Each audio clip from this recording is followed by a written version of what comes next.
Welcome back to this theme month. We are talking about disability, differences, diversity, mental health, and the church.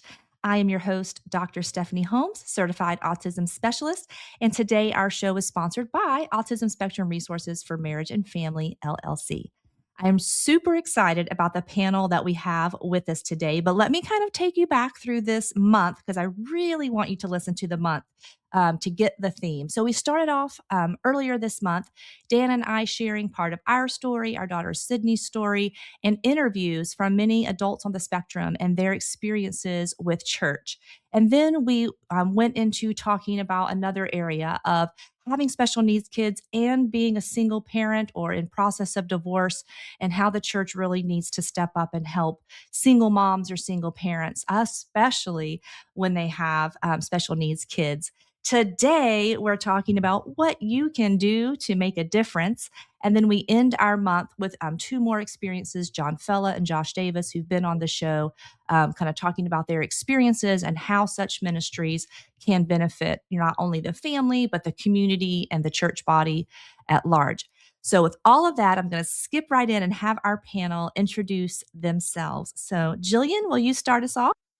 Yeah, thanks so much for having me, Stephanie. This is it's exciting to always get to gather with my friends, even if it's online. So, so I'm Jillian Palmiotto. I am the founder and executive director of Together We Care Georgia, and the Together Conference, and the special needs coordinator at Westridge Church in Dallas, Georgia.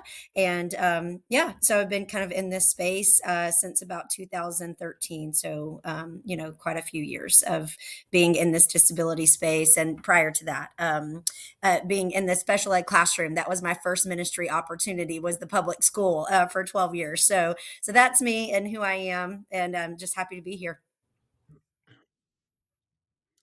And I'm, excuse me, I'm Doc Kunsley. I'm the executive director and founder of SOAR Special Needs. We're located in Kansas City, kind of right on the Kansas and Missouri state line. I've been doing this for 20 plus years with everything, but SOAR's been around now for 14 and a half years. I'm was parent, physician by background, pediatric ER doctor, and huge heart for this was have started two special needs ministries. I was a children's pastor, so I've had a lot of experience with all that. And so I'm Steve Gersovich. I am also a physician, similar to Doc, recently retired child and adolescent psychiatrist after 40 years.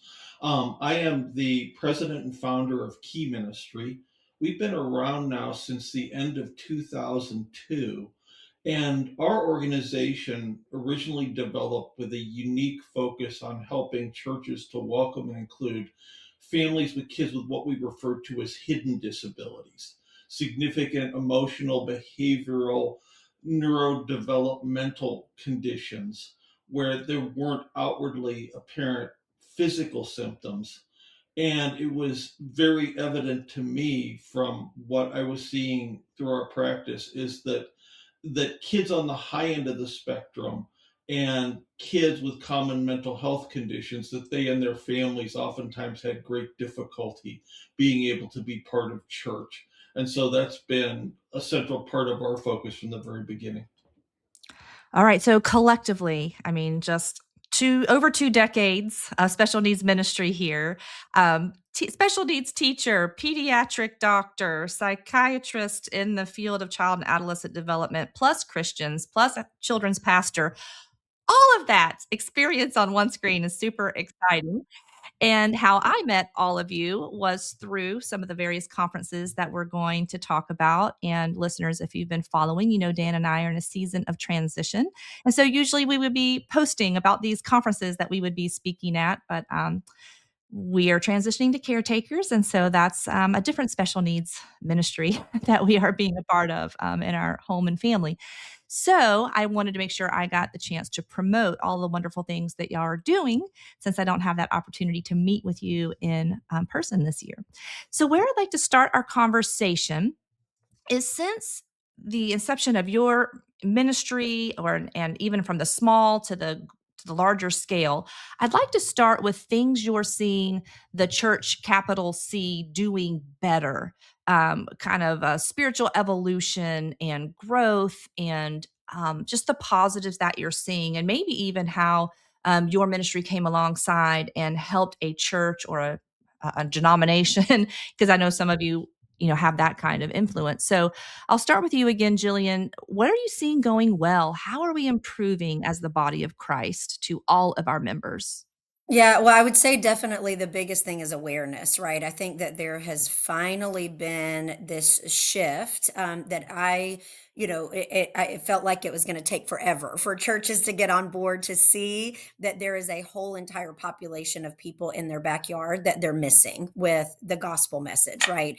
And that it really doesn't take like a huge budget. It doesn't take, now it does take a lot of volunteer recruitment, I will say that, but it doesn't take a huge budget. It doesn't take having a whole separate building or separate rooms or any of those kind of things just to make just to make your space welcoming and accessible to special needs families. And just being just the awareness, I think that there is a new shift. And of course we have a new sort of younger generation of pastors and things that are kind of coming into the fold, that inclusion is the norm for them, right? Like they grew up with that in school, whereas some of our older pastoral staff, that was very, people with disabilities were very segregated, prior to 1990. And so I think that there has just been a huge shift where people are beginning to say, like, wait a minute, like we really are incomplete without this 20% of our US population that's not joining our churches. Like, where are they? And I often say, I will have pastors that often call like after February, because lots of people do the Night to Shine dance in February, which I know is coming up at a lot of churches. And they wonder where all of like, why are we selling out of tickets so fast for this dance or this event or whatever? And, and I'm like, what do you mean? Where did they come from? Like, they'll call me and go, where are all these people coming from? And I'm like, from the neighborhood next to your church. That's where. So I think there's just a huge shift in awareness, which has been great. And then also just a new willingness to learn, and kind of recognizing that we can get so sort of in the weeds of doing ministry the way that ministry has always looked, that we don't often go out and seek out, like, who are we missing and how can we better care for the population that we've been called to. And then I would say third, I don't want to take everybody's answers, but third would be just people beginning to understand that disability inclusion is everybody's responsibility. It is not a let's hire a special needs leader and let's let it all be their responsibility, right? There you have people running men's groups, women's groups, young adult groups, like things like that, where they're finally beginning to see that disability inclusion is everywhere, and should be infused into every part of our church. So that has been a real blessing to me to be able to see all of that. I'm just thinking, like, by the time it gets to Dr. G, like, the answer's coming your way. Because Doc's going to add right on top of that. Yeah, I'll just say amen. I second everything that Jillian just said. Yeah, I'd say, definitely the acceptance and seeing more willingness um, to realize they need to do something. They don't know what to do, and that's okay. But being willing that they need to do something has been huge. And so that's been a huge shift, especially the last 5 years. I'd say, and it's really, full speed ahead the last 18 to 36 months that we've really seen a big shift where many of these churches, especially, it's starting in children's ministry, because that's usually where they're first seeing it. We'll hear children's ministry, children's directors and children's pastors saying, we've got these kids and we're having some behaviors, we don't know what to do. Well, first off, it's not always kids with disabilities who are having the behaviors. It can be anybody, but we need to understand how to deal with that. So they're more willing to work with that instead of just kick them out, and realize that, it's what we promote. Yes, we need to have volunteers, but we need to remove the fear with that. It starts with being a friend. You don't have to have all the special training, and that. So it starts there, and working with that. And so that's where I've been super excited to see that it's improving. When and like Jillian said, it does affect every area of life. If we live long enough, 100% of us will have a disability. And so, that's the other thing that we need the churches to realize and help understand that this will affect every ministry in the church. A disability ministry is not just a children's ministry. It's not just a youth ministry. It is every single ministry. It includes worship. It includes, your adults. It includes your small groups. It includes every single part of worship, and we need to understand that. So that's where we're trying to help the churches understand that and see that, because today, according to the CDC, 28.6% of the U.S. population has a diagnosis of disability or special needs, and that makes it the largest minority group in the country. So and again, and Steve hinted on it earlier about the hidden disabilities. For every one person you see with a disability, 80% have a hidden disability that you don't see. And so, the majority, a lot of times the churches say, well, we don't have any. Well, it's because you don't see it most of the time. I'm disabled, and most people don't know it unless they see me and working, but I've only got 40% lung function and I can't breathe. I've got zero exercise tolerance. I try to carry something and I'm done. But that's a disability. I'm disabled from my own occupation because of that. And so churches need to see how we can welcome everybody, and become accessible for everybody. And so that's where I've been excited to see that a lot of the churches have been more willing to do something. They're trying to see how they can meet the needs of who they have, instead of telling them with that knee jerk answer right away, we can't meet your needs. You have to go somewhere else. So there has been an improvement with that. We have a long ways to go still, but we are starting to get more and more senior leadership on board. And that's where I've been very excited to see, but we have a long ways to go yet. We're nowhere close to having every church being able to be welcoming. We want every church to be a church of belonging, where everyone is seen, heard, where we have ministry with and by individuals with disabilities, with that. And we'll get there. But Love that. All right, Dr. Steve, I want to add one layer onto yours, since you're a psychiatrist. I'd love to know your thoughts, since hidden disabilities, but also mental health, because the church hasn't really been stellar in understanding mental health versus like over spiritualize and demonizing. So maybe add in yours, what are you seeing shift in understanding mental health um, in the church? So, in some ways, the conversation that we've gotten into around serving people with autism has been helpful in laying a foundation for addressing mental health outreach and inclusion. And one of the things that we've been playing around with recently is Jeff McNair's concept, of social ramps.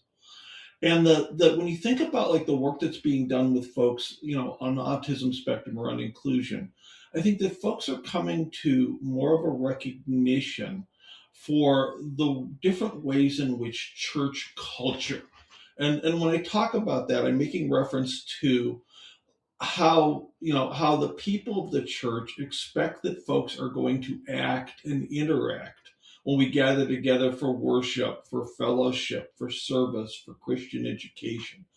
I think that as we've been wrestling with this with folks on the spectrum, and understanding that in a lot of ways that our expectations create barriers for folks who don't sort of fit the norm in terms of how people are going to act and interact, is laying the groundwork for us being far more impactful in terms of developing sort of an appreciation and an understanding of what it's going to take to welcome folks into the church who have some of these mental health struggles. I think that the other issue from a mental health standpoint is if you take a look at, like over the last 10 years, between COVID and Jonathan Haidt's work around the advent of smartphones, that the prevalence of some of these common mental health conditions is exploding. And we know that, again, things like, anxiety, which, some statistics have suggested that close to a third of our adult women have been diagnosed and treated with anxiety disorders. Rates of that, even among young and middle-aged adults, have exploded over the last 10 years. The uptick that's been reported in the prevalence of depression. And these are conditions that significantly impact folks' ability to be part of the church.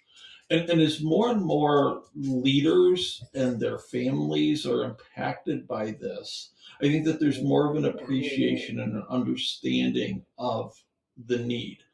One other thing that I would add to what Doc and Jillian said, that is, it's presented a challenge, but at the same time, it's really encouraging, is that when I think about like our ministry, one of the things when we talk about this internally is that we're providing a service, but we're leading a movement. And this has been very much a bottom up movement of, passionate, impacted lay people who, either themselves or having a child or a family member, um, that has affected their ability to be able to practice their faith. Where folks, it's not necessarily the leadership of the church; it's the lay people that are bringing this to the attention of the leaders.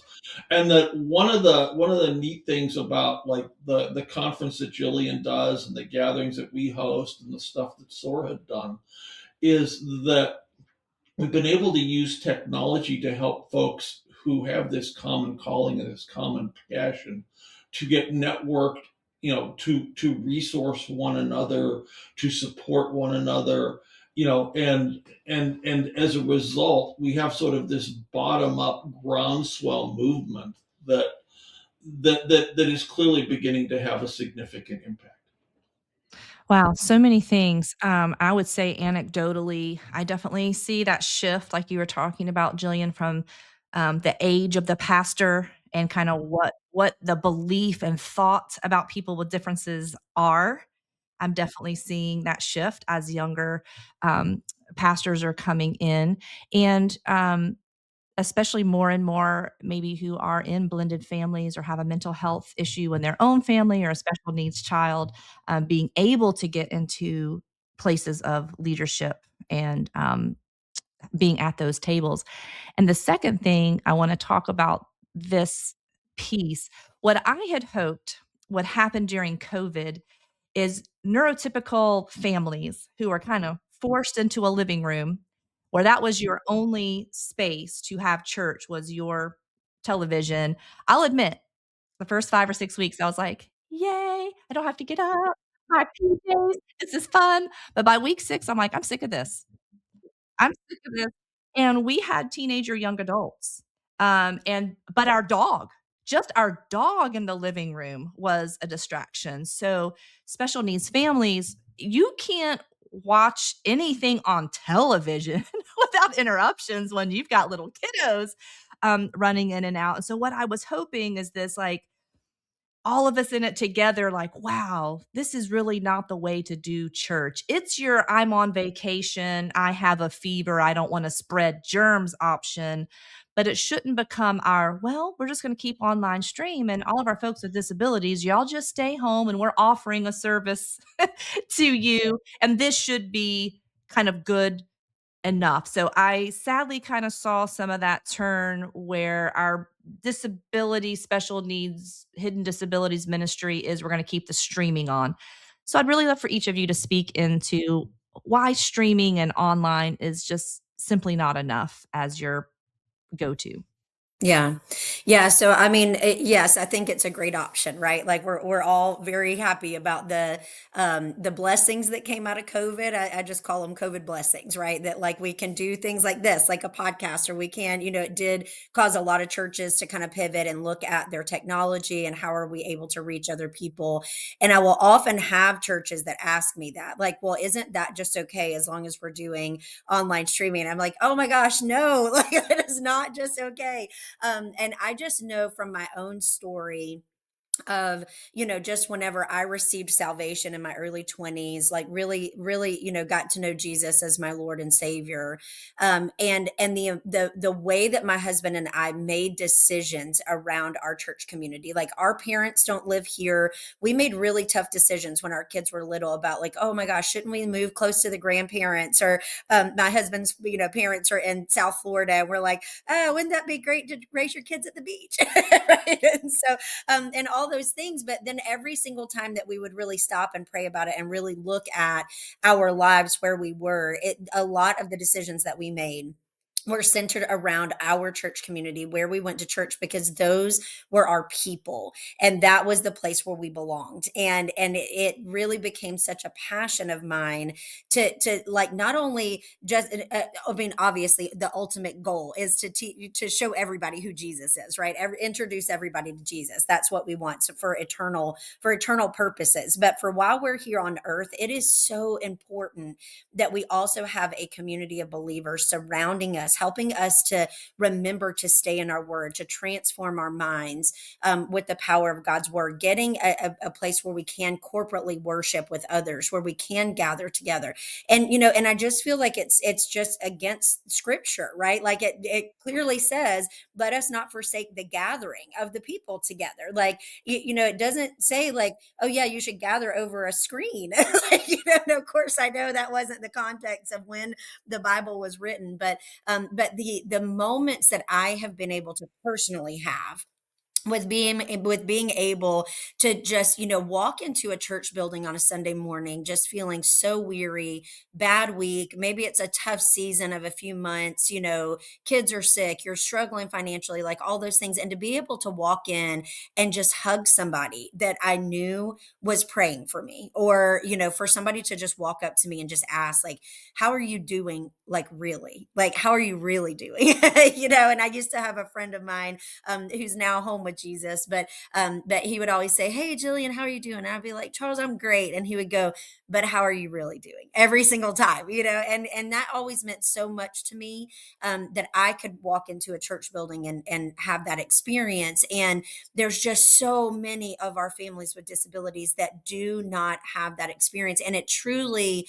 the church community is really what shaped my life, shaped my marriage, shaped the way that I manage and steward my finances, shaped the way that I raised my kids, shaped my children who are now both in ministry, like, and we would not have had those opportunities if we would have just been sitting at home for 20 years watching church on TV, right? Like there is a difference between belonging to a community. When you're sitting at home and streaming church services online, nobody's missing you when you're gone. And I think we all kind of come from the same vein of, like, when you really belong to a place, that you belong when people miss you when you're not there. And if you are not part of that physical church community, then there is no opportunity for somebody to miss you. Yeah, and some actually experience the opposite, like, "Oh, thank God Johnny wasn't in children's church today." Like, "Oh," Right. Right. a different missing that is not very kind. Right. That's right. Yeah. Yeah. So, again, we, just as human beings, whether you're introvert or extrovert, we all need community.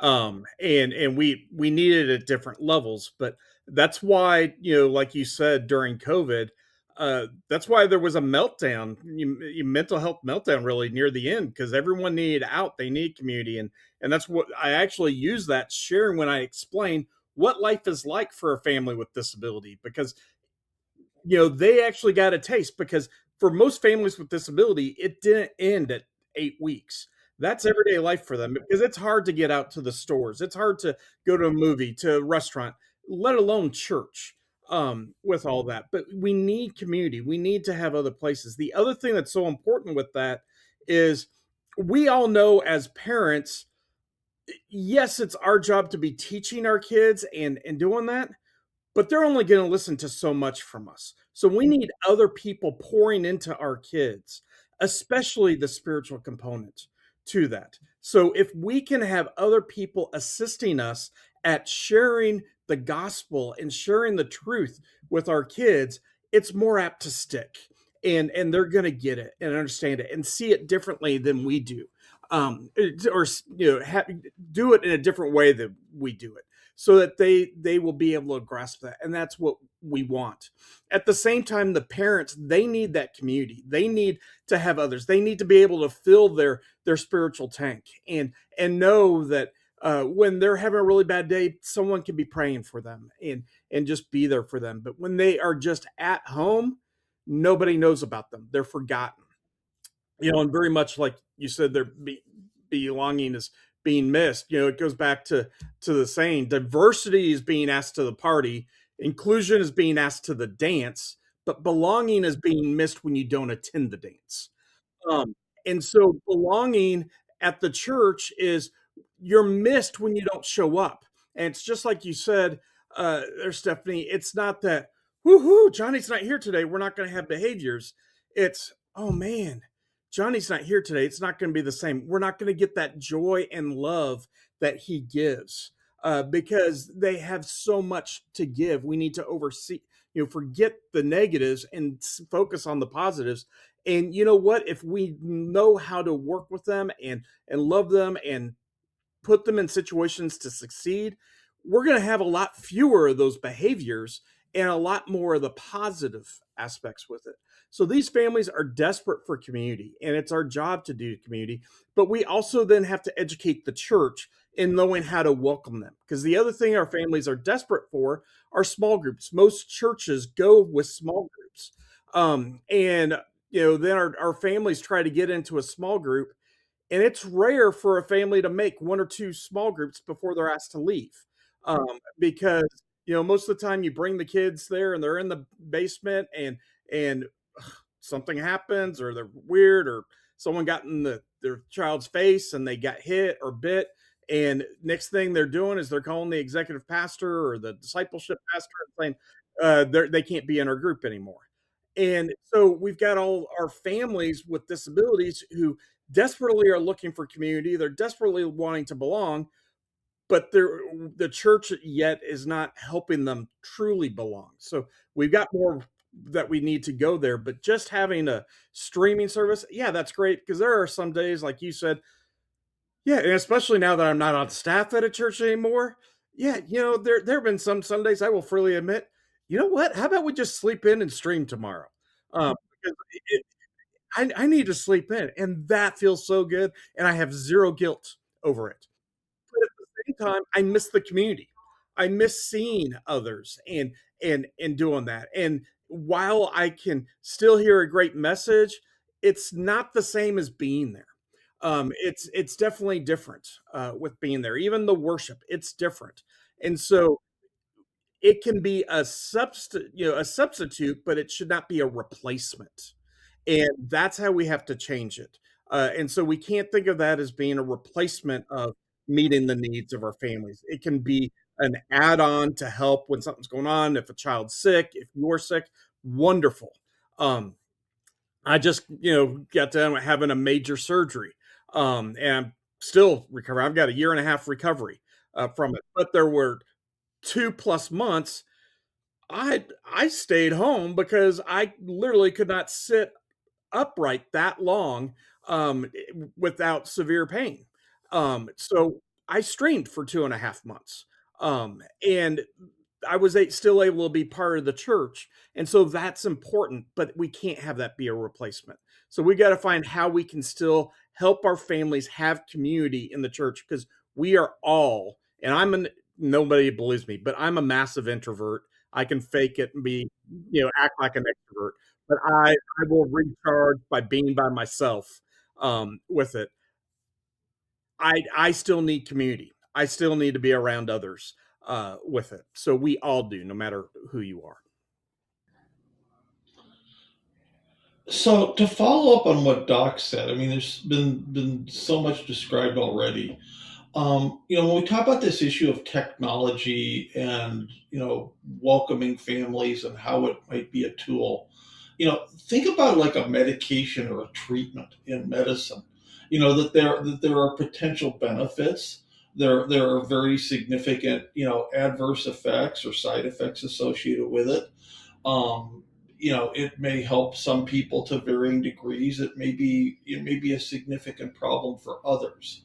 So that if technology becomes like a tool maybe for outreach, for introducing people to the church, but is used in a way to try to bring them into community. I mean, we did, like, this is 2013, 2014. We're doing some early experiments with like online churches and outreach strategy.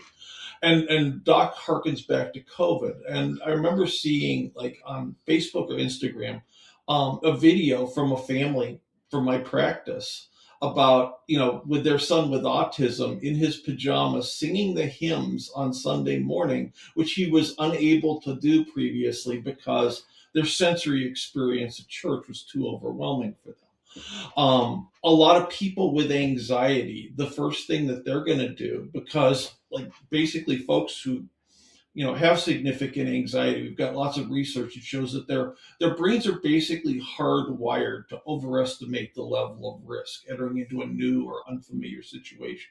So that before they're ever going to think about visiting the church, that they're probably going to watch several services online to make sure that they're dressed like everybody else is dressed, that they're not doing anything to stand out, that no one's going to shove a microphone in their face and expect them to introduce themselves to everybody, or that is the newcomer, they're not going to have the whole elder team gather around them and pray over them in a very public way that they would stand out. But one of the places where I think that the combination of technology and in-person stuff can be really helpful is in building community. And I think that the value of, like, Jillian's conference and some of what we do, and like when SOAR was doing the big conference in Kansas City every year, is that the Zoom works for people when it comes to sort of planning and getting together, if at least every now and then we're in the physical presence of one another, and able to have those relationships. To follow up on, like, what Doc was saying about belonging, one of the things that I've at least found with folks who struggle with depression and aren't going to church, one of the things that they most often describe as being hurtful, are, and the typical story goes like this, that, that we were part of our church for years and we were very active, and I had an experience with depression and couldn't go to Bible study for 2 months, and wasn't at service for 2 months, and nobody noticed that we were gone. And so that one of the things that I think we, are, as a local congregation, we need to be much more intentional about, is being aware of when folks are missing, because oftentimes, like, that's how like struggles manifest themselves when families are experiencing significant mental health issues. The third observation, and this is really fascinating because I happen to be in the most secular of all medical subspecialties. The most recent data that we have from 20 years ago reported that relative to our share of the population, Protestant Christians are underrepresented by a factor of 30 in the field of psychiatry. But one of the things that's really interesting is that some of our secular colleagues, and Jonathan Haidt has been the most open in talking about this. And he's, again, an agnostic Jewish social psychology professor at NYU. I heard him on a podcast a few months ago with Russell Moore, where one of the things that our progressive colleagues are noticing is that there are radically different mental health outcomes being observed among people who attend church versus those who don't. And granted, I think one of the things that contributes to that we need to take into account is that in some ways it's a self-selecting sample, because with the whole cultural model of disability, it's a lot harder for folks with experiencing mental health struggles, to come to church, to meet everyone's expectations, and to get to the point where they experience belonging. But nevertheless, that one of the things that my progressive colleagues are noticing is this vast difference in terms of these mental health outcomes, and that in our rapidly evolving tech focused society, with the amount of time people spend on their phones and on their devices, there are very few places in our culture now where people are able, when they recognize that they need it and are desperate to have it, where you can go and you can form meaningful social relationships. And so that they're starting to look at the church, as a possible solution, for helping people to experience the type of community that helps them to exhibit more resilience, you know, in the midst of the mental health crisis that our society is experiencing. And so that at the same time we're struggling about this internally, people outside the church are thinking that maybe we have some answers to some stuff.